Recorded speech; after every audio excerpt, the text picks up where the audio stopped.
Bonjour à tous. Nous nous retrouvons dans le cadre de ce tutoriel d'accompagnement à la prise en main de l'application Optimal V2. Cet outil d'optimisation des rations pour vaches laitières, qui associe économie et autonomie dans la conception des régimes, a été développé par l'Institut d'élevage et l'Association française de zootechnie dans le cadre du projet national Cap Protéines. L'ensemble des vidéos de ce tutoriel permettent d'aborder successivement les points suivants. Dans un premier temps, nous développons les principes de l'optimisation des régimes et la notion d'autonomie protéique des rations. Puis nous étudions de façon ludique un exemple simple d'optimisation d'un mélange, pour ensuite en analyser sa sensibilité lorsque les différents paramètres du modèle varient, que ce soit le prix des ingrédients, le niveau des contraintes mises en œuvre ou la valeur des aliments disponibles pour la formulation. Et enfin, nous terminons par quelques rappels sur les nouveautés du système INRA 2018, sur lequel Optimal V2 est basé, et voyons comment ces nouveaux concepts sont intégrés dans un outil de calcul itératif prenant en compte les lois de réponse des animaux. Mais avant d'aborder l'exemple simple d'optimisation d'un mélange dans cette deuxième vidéo, nous vous proposons de reprendre les points clés de la première vidéo où nous avons développé les principes de l'optimisation des régimes sous Optimal V2. D'abord, quelques rappels sur les bases de la formulation qui mettent en œuvre l'optimisation économique des régimes. La formulation a pour objectif de concevoir un mélange de divers ingrédients de caractéristiques nutritionnelles connues qui permet de satisfaire des contraintes nutritionnelles correspondant aux besoins des animaux selon leurs performances zootechniques, des contraintes alimentaires liées à d'éventuelles limites d'incorporation des matières premières, mais aussi des contraintes de réalisme si le mélange est basé sur une composition centésimale des ingrédients. La satisfaction de ces diverses contraintes conduit à une infinité de solutions, parmi lesquelles, connaissant le prix des ingrédients, l'optimisation économique par programmation linéaire permet de choisir la solution optimale. C'est donc la formulation à moindre coût. Chaque contrainte nutritionnelle mise en œuvre correspond à une inéquation, c'est-à-dire une combinaison des variables XJ, les proportions X1, X2, X3 de chacun des ingrédients, affectés de leur valeur nutritionnelle A1, A2, A3, etc., qui doit satisfaire le niveau B des besoins des animaux. Les contraintes sur matières premières peuvent éventuellement imposer des limites, mini ou maxi, sur l'incorporation des XJ. Et lorsque l'on se base sur une composition centésimale ou décimale du mélange, le principe de réalisme impose la satisfaction de la contrainte de poids, c'est-à-dire que la somme des XJ soit strictement égale à 100 ou à 1. La solution optimale, c'est-à-dire la proportion de chaque ingrédient X1, X2, X3, est obtenue par la recherche du minimum de la fonction objectif, calculée sur la base du prix des ingrédients. Un modèle de formulation peut donc s'écrire sous une forme matricielle, intégrant la matrice des coefficients techniques, AIJ, pour chaque type de contrainte, le vecteur des niveaux de contrainte BI, le vecteur des prix des ingrédients CJ, qui conduit à la solution des XJ, le taux d'incorporation des matières premières, dans le mélange. Ainsi, la formulation d'un mélange à moindre coût, c'est tout simplement rechercher les quantités ou les proportions XJ de chaque ingrédient dans le mélange, qui permettent de satisfaire toutes les contraintes, somme sur J des AIJ XJ inférieures ou égales ou supérieures ou égales aux valeurs BI maximum ou minimum, et qui tiennent compte des limites d'incorporation des ingrédients XJ inférieures ou égales au maximum toléré ou supérieures ou égales au minimum imposé d'une part, et de la contrainte de poids, somme sur J des XJ égale à 100 ou égale à 1, si les XJ sont exprimés en termes de proportion d'autre part, en mettant en œuvre une fonction d'optimisation, la recherche du minimum de la fonction objectif, ici le prix du mélange, somme sur J des CJ XJ. Dans cette première vidéo, nous avons également défini la notion d'autonomie protéique des rations. L'autonomie protéique des rations s'appuie sur la caractérisation de la dépendance protéique des aliments, une notion simple qui est fonction de la teneur en protéines ou MAT des aliments affectés d'un coefficient d'autant plus important que le périmètre d'approvisionnement de ces protéines est large, avec 3 échelles, exploitation, région pays ou importation, comme dans le logiciel d'Evotop. Sur cette base, il est donc possible de calculer la dépendance protéique des rations comme étant la somme des dépendances individuelles de chaque ingrédient, pondérées par leur quantité dans le régime. Pour relativiser ces valeurs, le facteur de dépendance globale de la ration permet de juger de sa dépendance en référence à la situation où toutes les protéines de cette ration proviendraient exclusivement de l'exploitation, c'est-à-dire pour laquelle le facteur de dépendance globale vaudrait 1. Ensuite, nous avons abordé la notion de fonction multi-objectif. En effet, avec Optimal V2, nous souhaitons pouvoir combiner les critères économie et autonomie pour concevoir des rations. Ceci est possible en associant à la fois le prix des aliments et leur dépendance protéique dans la fonction d'optimisation. Cela fait appel à un jeu de coefficients 0 ou 1 pour optimiser sur une seule notion, soit sur l'économie, soit sur l'autonomie, ou un coefficient de 0,5 affecté à chaque critère pour combiner avec le même poids les deux notions dans le choix de la solution optimale, c'est-à-dire trouver la ration la plus économe en même temps que la plus autonome. Mais rentrons maintenant dans le vif du sujet de cette deuxième vidéo, où nous allons étudier un exemple simple d'optimisation économique d'un mélange. Nous allons commencer par présenter cet exemple, puis nous l'interpréterons de façon algébrique, très rapidement, pour nous focaliser de façon plus ludique sur la résolution graphique de ce problème, avant de décrire le mélange optimal issu de ce processus d'optimisation à moindre coût.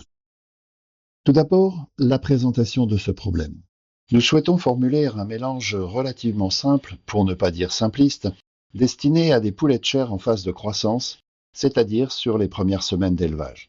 Alors, pourquoi un exemple poulet de chair qui semble bien loin des rations vaches laitières qu'Optimal vous permettra d'optimiser? En fait, ceci est un cas d'école qui a été très bien décortiqué dans cette illustration, et croyez-moi, le choix du mélange n'a vraiment aucune espèce d'importance pour la démonstration. Ce mélange donc pour poulet de chair devra contenir au minimum 2900 kcal d'énergie métabolisable volaille par kilo et avoir des teneurs en protéines brutes de 21% minimum et en cellulose brute de 3,3% maximum.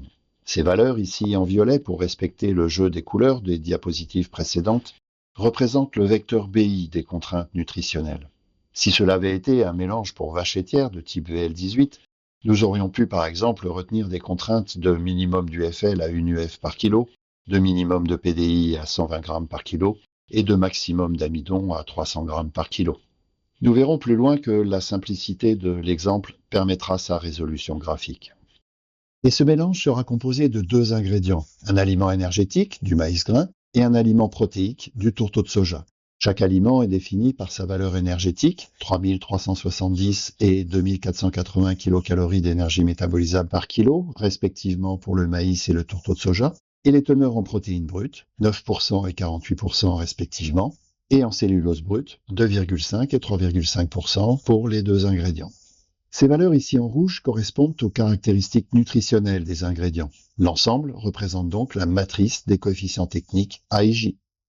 Par ailleurs, la prise en compte d'une dimension économique à travers le vecteur coût des ingrédients, ici 157 € par tonne pour le maïs et 243 € par tonne pour le tourteau de soja, va permettre l'optimisation par minimisation du coût du mélange. Il aurait été également possible, même si nous ne l'avons pas fait ici, de rajouter dans le problème d'éventuelles limites d'incorporation pour les matières premières. Il est clair que les prix utilisés ici pour les ingrédients ne sont pas du tout d'actualité, et cela n'a aucune importance pour la démonstration. Ce sont néanmoins des prix réalistes qui sont apparus à certaines périodes, par exemple en été 2000, en hiver 2004 ou à l'automne 2007, comme le montre ici l'évolution de la conjoncture pour ces deux matières premières. Les paramètres de ce problème de formulation, bien sûr fortement simplifiés, n'en font pas moins un modèle parfaitement interprétable de façon algébrique. Ainsi, à partir de la matrice des caractéristiques AIJ des matières premières, du vecteur BI des contraintes et du vecteur CJ des coûts des ingrédients, posons le système des inéquations permettant de résoudre ce problème algébriquement. Si l'on considère X1 la proportion de maïs et X2 la proportion du tourteau de soja dans le mélange, la première contrainte de teneur minimale en énergie métabolisable peut s'écrire A1x1 plus A2x2 supérieur ou égal à B min, puisqu'il s'agit d'une contrainte de minimum à satisfaire. C'est-à-dire 3370 la valeur EM du maïs, fois X1 la proportion du maïs, plus 2480 valeur EM du tourteau de soja, fois X2 la proportion du tourteau de soja, doit être supérieur ou égal à 2900 kcal par kilo d'énergie métabolisable. On garde ici toujours le même jeu de couleurs. De la même façon, la contrainte de minimum de protéines s'écrira 9 la teneur en protéines brutes du maïs, fois X1 la proportion du maïs, plus 48 la teneur en protéines brutes du tourteau de soja, fois X2 la proportion du tourteau de soja, doit être supérieure au minimum de 21% demandé dans le mélange. La troisième contrainte de cellulose brute est à l'inverse une contrainte de maximum à ne pas dépasser, soit de la même façon, 2,5 teneur en cellulose brute du maïs fois X1 plus 3,5 teneur en cellulose brute du tourteau de soja fois X2 doit être inférieur au maximum toléré de 3,3% dans le mélange. Il faut également tenir compte des contraintes de réalisme, avec X1 et X2 compris entre 0 et 1, puisqu'il s'agit de la proportion de chaque ingrédient dans le mélange. On aurait pu intégrer ici des limites plus contraignantes sur les ingrédients, par exemple la proportion de maïs inférieure à 70% du mélange, soit X1 inférieur ou égal à 0,7. Mais dans tous les cas, il faudra impérativement tenir compte de la contrainte de poids, c'est-à-dire que la somme de X1 et X2, proportion des deux ingrédients, soit strictement égale à 1. Effectivement, la somme des deux proportions ne peut pas être supérieure ou inférieure à 1. Et enfin, pour permettre une optimisation économique, nous prendrons comme fonction objectif le coût du mélange, 157 fois X1 plus 243 fois X2, que nous chercherons à minimiser. Ceux qui souhaitent résoudre ces inéquations de façon algébrique pourront le faire à tête reposée. De mon côté, je vous propose d'étudier ce problème de façon beaucoup plus ludique et visuelle à travers une résolution graphique, ce qui, vous le verrez, va largement justifier le caractère simpliste de ce problème. Alors pour mieux comprendre cette approche graphique, il convient de réaliser qu'une contrainte de formulation, AX1 plus A2X2 inférieur ou égal ou supérieur ou égal à B, peut être transformée, regardez bien, en une inéquation qui relie X2 à X1, soit X2 inférieur ou égal ou supérieur ou égal à B sur A2 moins A1 sur A2 X1. La stricte égalité représente alors l'équation d'une droite X2 égale B sur A2 moins A1 sur A2 X1, qui peut être représentée dans le plan X2 fonction de X1. Elle a une pente négative, c'est la valeur connue moins A1 sur A2, et une ordonnée à l'origine connue, c'est la valeur B sur A2. Ainsi, dans notre problème, et vous comprendrez aisément pourquoi j'ai choisi un exemple simpliste avec seulement deux ingrédients, la prise en compte de la contrainte minimum d'énergie métabolisable du modèle permet de représenter la droite énergie dans le plan X2 fonction de X1, qui conduit à exclure tous les couples de points X1 X2 qui sont en dessous de cette droite rouge car ils ne peuvent pas satisfaire le minimum souhaité de 2900 kcal par kilo pour le mélange. La mise en œuvre de la contrainte minimum de protéines brutes suit la même logique. La droite 9 fois x1 plus 48 fois x2 égale 21 délimite une proportion du plan en dessous de la droite verte dont les points sont exclus du domaine des solutions car ils ne permettent pas d'apporter le minimum de 21% de protéines brutes demandées. Ainsi, chaque contrainte réduit progressivement l'espace des solutions disponibles. Lorsqu'on intègre la contrainte de maximum de cellulose brute, à l'inverse, c'est la portion d'espace au-dessus de la droite bleue qui est exclue, car c'est une contrainte de maximum à ne pas dépasser. Par voie de conséquence, et en inversant ici la représentation visuelle, seule la zone hachurée, au-dessus des contraintes de minimum d'énergie métabolisable et de protéines brutes, et en dessous de la contrainte de maximum de cellulose brute, représente le domaine des solutions techniquement possibles. Il est clairement visible qu'il existe une infinité de solutions satisfaisant ces trois contraintes techniques. Maintenant, si l'on cherche à représenter les contraintes de réalisme, il faut non seulement exclure les portions de plan inférieures à 0 et supérieures à 1, à la fois pour x1 et pour x2, mais aussi prendre en compte la contrainte de poids, c'est-à-dire que seuls les points sur la droite x1 plus x2 égale à 1, ici en noir, font partie des solutions du problème. Et finalement, en superposant les contraintes techniques énergie métabolisable, protéines brutes et cellulose brute avec les contraintes de réalisme, il apparaît que le domaine des solutions possibles se résume à la portion de la droite de poids, ici en noir, entre le point B et le point C. Mais malgré tout, il existe encore une infinité de solutions qui satisfont toutes les contraintes du problème. Je vous avais demandé de me croire sur parole dans la vidéo précédente. Vous en avez ici la démonstration. Il existe donc bien une infinité de solutions satisfaisant toutes les contraintes techniques et les contraintes de réalisme dans un problème de formulation. Mais ceci seulement si le problème est bien posé. En effet, on se rend bien compte par cette représentation graphique que si les paramètres du problème sont trop contraignants, c'est-à-dire avec des contraintes de minimum trop élevées en même temps que des contraintes de maximum trop basses, le problème risque de ne pas avoir de solution du tout. Enfin, la représentation graphique de la fonction économique dans le plan x2 fonction de x1 suit la même règle que celle appliquée pour les contraintes. Il est possible de la traduire par une droite x2 égale z sur c2 moins c1 sur c2 fois x1 dont la pente est connue, c'est la valeur moins C1 sur C2, et dont l'ordonnée à l'origine n'est pas connue, puisque Z représente le coût du mélange qui est actuellement inconnu. On ne le connaîtra réellement que lorsque la solution optimale aura été choisie. Dans notre modèle, la fonction économique est donc une droite de pente connue, capable de se déplacer parallèle à elle-même dans l'espace des solutions pour choisir la solution optimale, de façon à minimiser le coût du mélange représenté par la hauteur de la droite. Ainsi, dans notre espace des solutions possibles qui satisfont les contraintes énergie métabolisable, protéines brutes et cellulose brute, ainsi que la contrainte de poids, la fonction objectif va permettre de choisir, au sein de notre triangle des Bermudes, c'est-à-dire la zone assurée, la solution optimale qui sera comprise obligatoirement entre les points B et C sur la contrainte de poids. Alors, quel va être l'optimum choisi dans ce contexte technico-économique? Attention, soyez attentifs, la fonction économique va balayer l'espace des solutions possibles et elle va choisir, elle va choisir le point C comme solution optimale. En effet, la fonction économique ne s'est pas arrêtée au point B, car il lui était encore possible de réduire le prix du mélange, c'est-à-dire la hauteur de la droite, en continuant à tester les autres solutions possibles. Arrivée au point C, la fonction économique n'a pas pu aller plus loin. En effet, elle reste bloquée à ce point, car au-delà, certaines contraintes ne sont plus satisfaites. Ici, la contrainte de protéines brutes. Ainsi, vous pouvez le voir, l'optimum choisi dans un problème de formulation est toujours à l'intersection entre la contrainte de poids, d'une part, quand elle existe, et une ou plusieurs contraintes techniques ou de réalisme, d'autre part. Ainsi, dans ce problème simpliste à 2 ingrédients, les contraintes représentent des droites dans un plan, et le domaine des solutions techniquement possibles est ici un triangle. Mais si l'on avait utilisé 3 ingrédients, les contraintes seraient devenues des plans dans un espace à 3 dimensions, et le domaine des solutions possibles aurait été un polyèdre, comme un diamant par exemple, chaque facette de ce diamant correspondant à une contrainte de minimum ou de maximum à satisfaire. Dans ce cas, la contrainte de poids, si elle existe, est également un plan et traverse le diamant de part et d'autre. L'optimum se situe alors à l'intersection entre cette contrainte de poids et au moins une autre contrainte technique, c'est-à-dire sur une arête du polyèdre, mais encore plus précisément un sommet qui est l'intersection entre la contrainte de poids et 2 autres contraintes techniques ou de réalisme. Et pour étendre notre exemple simpliste à un modèle de formulation dans la vraie vie, avec de très nombreuses contraintes et de très nombreuses matières premières, ces contraintes vont représenter des hyperplans dans le domaine des solutions possibles, et le domaine des solutions possibles va correspondre à un hyperpolyèdre dans un hyperespace vectoriel.